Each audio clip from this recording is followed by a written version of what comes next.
be or not to be? That is the question.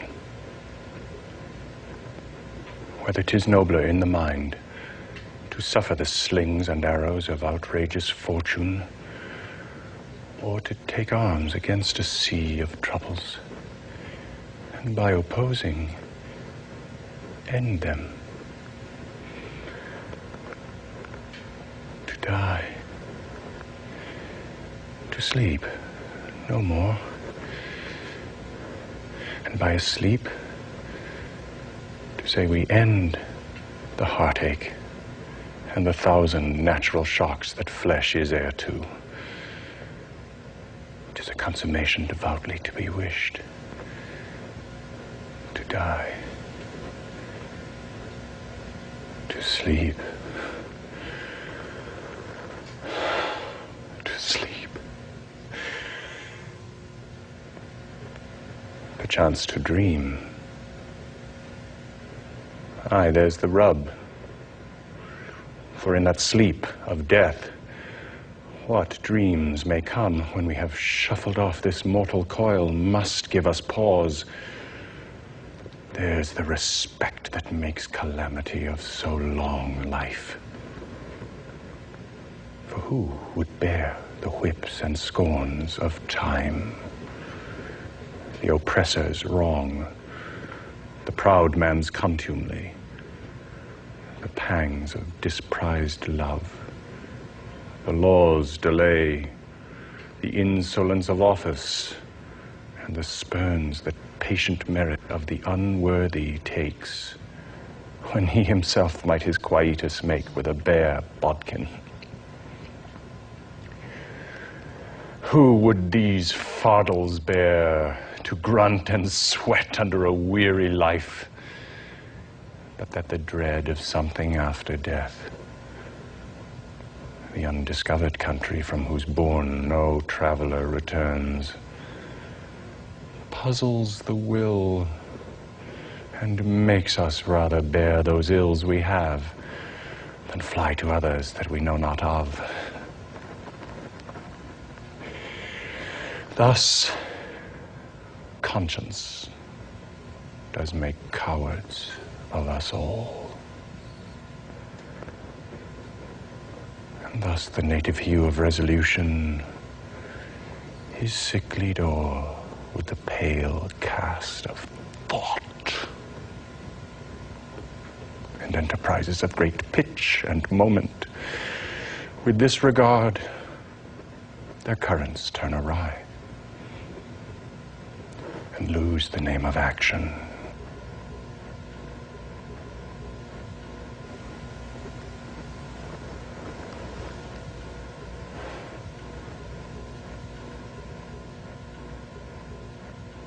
Soft, you know, the fair Ophelia. Nymph, in thy orisons be all my sins remembered. Good my lord, how does your honor for this many a day? I humbly thank you. Well. My lord, I have remembrances of yours that I have longed long to redeliver. I pray you, now receive them. No. I never gave you aught. My honored lord, you know right well you did. Take these again, for to the noble mind, rich gifts wax poor when givers prove unkind. There, my lord. Are you honest? My lord. Are you fair? What means your lordship? That if you be honest and fair, your honesty should admit no discourse to your beauty. Could beauty, my lord, have better commerce than with honesty? Aye, truly, for the power of beauty will sooner transform honesty from what it is to a bawd than the force of honesty can translate beauty into his likeness. This was sometime a paradox, but now the time gives it proof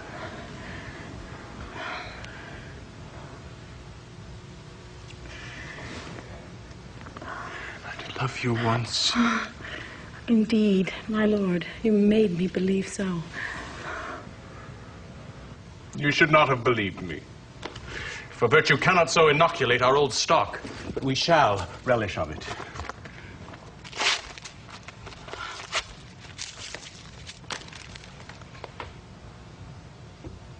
I loved you not. I was the more deceived. Get thee to a nunnery. Why wouldst thou be a breeder of sinners? I am myself indifferent, honest, but yet I could accuse me of such things that it were better my mother had not borne me.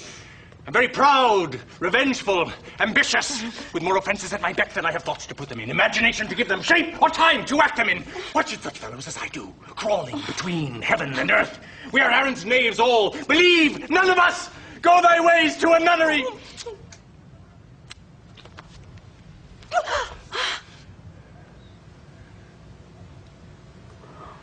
Where is your father? At home, my lord.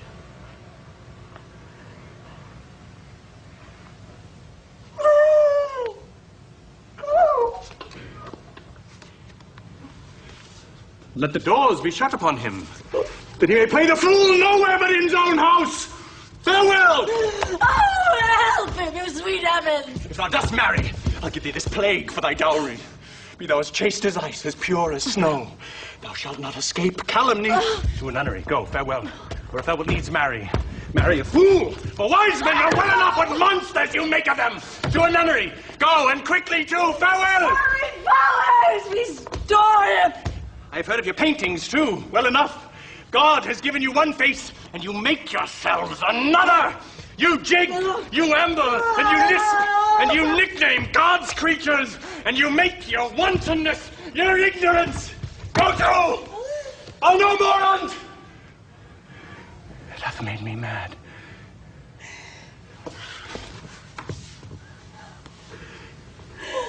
I say we will have no more marriages. Those that are married already, all but one, shall live. The rest shall keep as they are. To a nunnery. Go.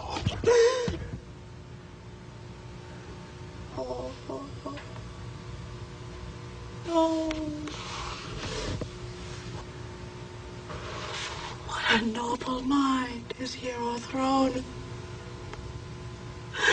The courtier soldier's scholar's eye, tongue, sword, the expectancy and rose of the fair state, the glass of fashion and the mold of form, the observed of all observers, quite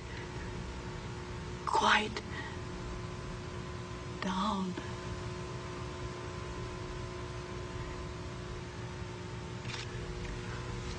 And I of ladies most dejected and wretched, that sucked the honey of his music vows. Now see that noble and most sovereign reason like sweet bells jangled, out of tune and harsh, that unmatched form and feature of blown youth, blasted with ecstasy. Oh, woe is me, to have seen what I have seen.